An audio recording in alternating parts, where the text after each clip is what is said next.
Сіз унитазға ағызып жіберетін байлық тонау ағаюлар жүзіп жүрген жерлерге дейін жетеді.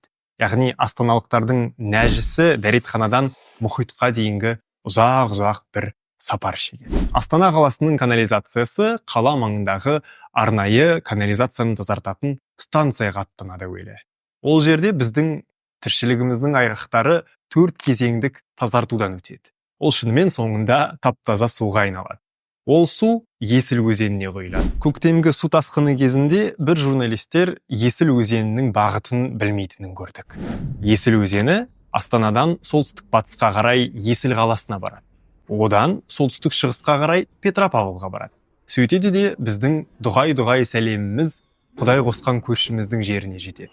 Ол жерде ол Ертіске құйып, ал Ертіс Обьке құйып, Обь болса Кары теңізіне, яғни солтүстік мұзды мұхитқа құяды.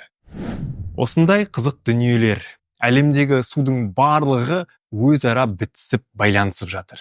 Ал соның тіпті терең жұмбақтарына бірге үңілу үшін YouTube арнамыздағы жаңа видеоны көріңіз.